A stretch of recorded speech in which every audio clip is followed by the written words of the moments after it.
warahmatullahi wabarakatuh. Salam dan bahagia. Saya Anggrahini Niryasari, saya berasal dari SMA Negeri 1 Wonosobo. Saya merupakan calon guru penggerak angkatan ke-6 Kabupaten Wonosobo, Provinsi Jawa Tengah. Pada kesempatan kali ini saya akan mempresentasikan aksi nyata modul 1.3 tentang visi guru penggerak. Berdasarkan kurikulum Merdeka Belajar adalah kebebasan unit pendidikan seperti sekolah, guru, maupun murid untuk berinovasi, belajar mandiri, serta kreatif. Hal ini adalah ungkapan dari Menteri Pendidikan dan Kebudayaan Bapak Nadiem Makarim. Merdeka belajar ini adalah dia sejalan dengan filosofi Ki Hajar Dewantara, yaitu anak-anak hidup dan tumbuh sesuai kodratnya sendiri. Pendidik hanya dapat merawat dan menuntun tumbuhnya kodrat itu. Ibaratkan guru adalah seorang petani, murid adalah benih, kemudian sekolah adalah lahan dari tumbuhnya benih. Sehingga kita sebagai seorang pendidik perlu merawat tumbuhnya benih agar dia dapat menjadi benih yang nantinya menjadi sebuah tanaman yang bermanfaat bagi kehidupan.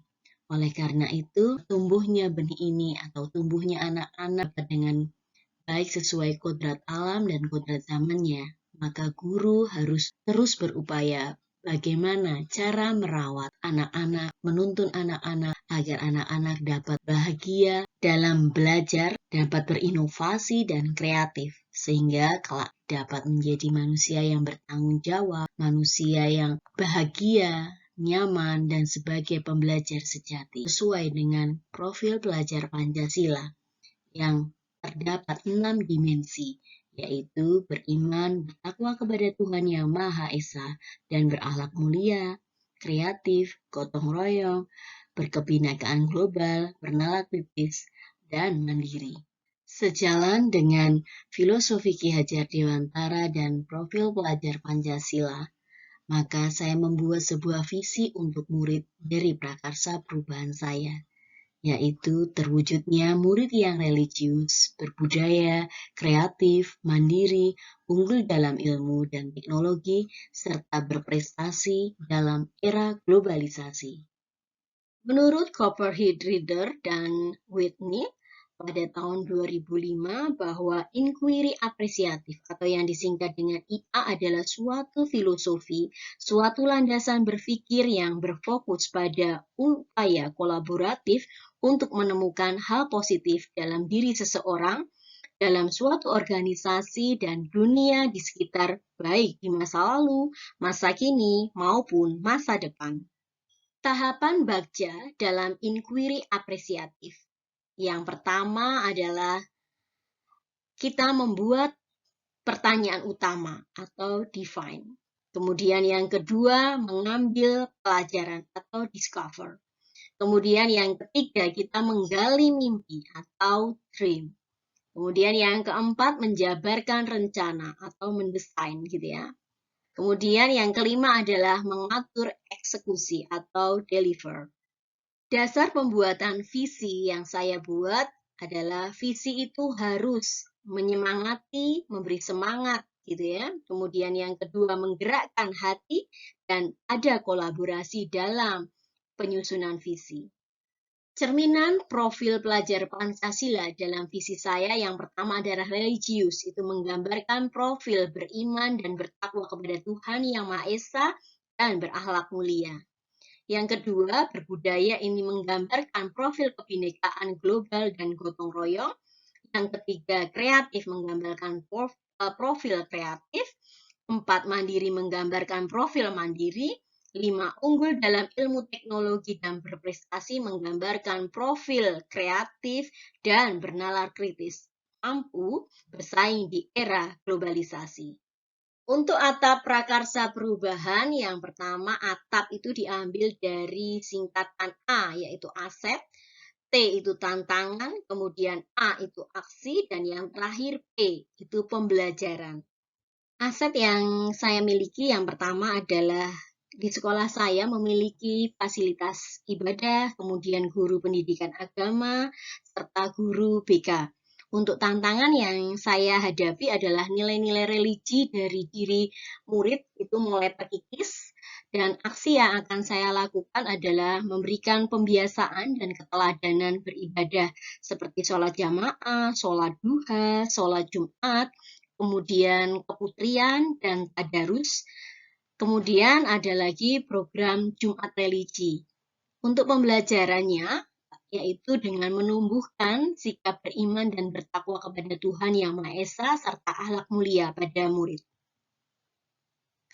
Yang kedua, asetnya adalah keberagaman budaya di lingkungan Wonosobo dan keberagaman kemampuan dari guru. Tantangan yang saya hadapi adalah kurangnya nilai-nilai budaya yang diketahui murid. Kemudian aksi yang saya lakukan adalah pembiasaan pembelajaran berbasis sosiokultural. Pembelajaran yang akan diterima anak adalah menumbuhkan rasa cinta tanah air dan saling menghargai terhadap keberagaman budaya.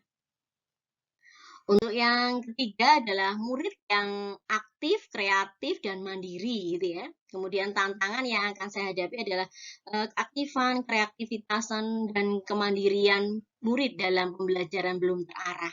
Sehingga aksi yang akan saya lakukan adalah pembiasaan pembelajaran berbasis proyek kontekstual. Pembelajarannya adalah meningkatnya keaktifan, kreatif, dan kemandirian murid saya. Yang keempat, asetnya adalah kemampuan murid untuk menguasai teknologi informasi dan ketersediaannya sarana-prasarana seperti laboratorium, peralatan, dan seni.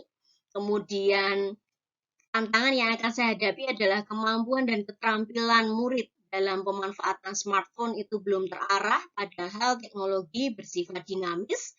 Nah, aksi yang akan saya lakukan adalah meningkatkan penggunaan teknologi dalam pembelajaran.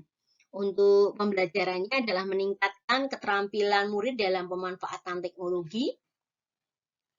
Dan yang terakhir, asetnya adalah kemampuan murid yang kreatif, inovatif, dan bernalar kritis. Tantangannya adalah kreativitas, inovasi, dan kemampuan bernalar kritis murid belum terarah. Aksinya adalah membimbing dan mengembangkan kemampuan murid sesuai dengan karakter, bakat, dan minatnya. Pembelajarannya adalah terwujudnya murid yang kreatif, inovatif, bernalar kritis, dan berprestasi, agar mereka mampu bersaing di era globalisasi. Rumusan pernyataan prakarsa perubahan yang pertama adalah mewujudkan murid yang beriman dan bertakwa kepada Tuhan Yang Maha Esa, mewujudkan murid yang berakhlak mulia, kemudian yang ketiga mewujudkan murid yang berkebinekaan global dan gotong royong, mewujudkan murid yang mandiri, mewujudkan murid yang kreatif, bernalar kritis, dan prestasi. Kemudian yang keenam itu adalah mewujudkan murid yang dapat memanfaatkan teknologi dalam pembelajaran agar mampu bersaing di era globalisasi. Pernyataan prakarsa perubahan yaitu mewujudkan murid yang menguasai pemanfaatan teknologi dalam pembelajaran melalui kolaborasi berbasis proyek kontekstual agar mampu bersaing di era globalisasi. Untuk Canvas, rancangan implementasi model inquiry apresiasi Bagja, yang pertama saya membuat pertanyaan.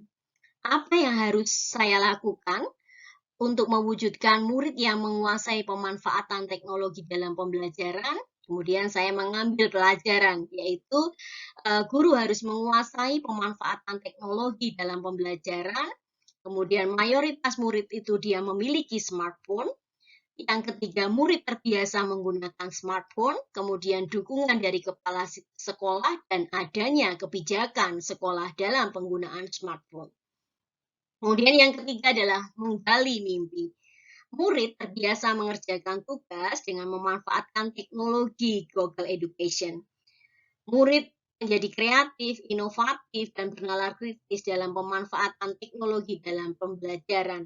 Karena mereka sudah terbiasa menggunakan Google Education seperti Google Slide, kemudian Google Form, begitu ya. Kemudian tersedianya wadah untuk mengeksplorasi mimpi dan kemauan siswa melalui pemanfaatan teknologi. Yang keempat, menjabarkan rencana. Rencananya, saya akan mengadakan pelatihan pemanfaatan teknologi Google Education dalam pembelajaran, kemudian membuat komitmen bersama dalam pelatihan pemanfaatan penggunaan teknologi dalam pembelajaran. Yang ketiga adalah semua guru menggunakan pemanfaatan teknologi, yaitu Google Education dalam pembelajarannya. Kemudian murid mengerjakan tugas dan memanfaatkan teknologi dari aplikasi Google Education dalam pembelajaran di kelas. Kemudian atur eksekusi. Yang pertama, saya akan menjadi narasumber untuk pelatihan guru tentang teknologi dalam pembelajaran Google Education di awal semester. Kemudian ada 95% harapan saya, guru dan murid itu mampu memanfaatkan penggunaan teknologi dari aplikasi Google Education dalam pembelajaran. Kemudian ada peningkatan penguasaan dalam pemanfaatan penggunaan teknologi atau Google Education dalam pembelajaran. Sehingga saya berharap bahwa nanti mereka konsisten dalam pemanfaatan penggunaan teknologi Google Education dalam pembelajaran. Berikut adalah beberapa pelatihan pemanfaatan penggunaan teknologi, yaitu Google Education dan platform Merdeka Mengajar dalam pembelajaran.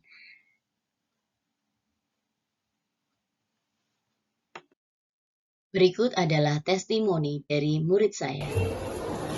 Bu Anggra adalah guru yang kreatif dan inovatif yang selalu berpihak kepada murid. Selain itu, dalam proses pembelajaran, Bu Anggra memberikan penguatan kepada kami sebagai seorang siswa dengan memberikan modul elektronik dan video pembelajaran yang dibuat sendiri oleh Bu Anggra.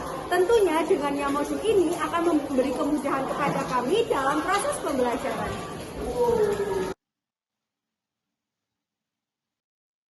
Selanjutnya adalah testimoni dari teman sejawat saya, Ibu Ani Dwi Asmara. Beliau adalah guru bimbingan konseling. Assalamualaikum warahmatullahi wabarakatuh. Perkenalkan, nama saya Ani Dwi Asmara. Saya adalah rekan guru Ibu Anggra Heni di SMA Negeri 1 Wonosobo. Menurut saya, beliau dalam mengajar sudah menggunakan teknologi agar peserta didik itu lebih tertarik dan lebih senang untuk melakukan pembelajaran sehari-harinya. Hal ini sudah sejalan dengan visi guru penggerak yang harus berjalan dengan filosofi Ki Hajar Dewantara, yaitu saat menyusun visi pembelajaran harus fokus kepada peserta didik agar berkembang sesuai dengan kodrat zaman. Jadi beliau ini dalam mengajar sudah menggunakan teknologi dan berbagai media agar peserta didik mampu belajar dengan senang dan tertarik dalam pembelajaran. Sekian presentasi aksi nyata saya pada modul 1.3 tentang visi guru penggerak. Terima kasih, semoga bermanfaat. Guru penggerak, tergerak, bergerak, dan menggerakkan untuk mewujudkan profil pelajar Pancasila. Wabillahi taufiq wal hidayah. Wassalamualaikum warahmatullahi wabarakatuh.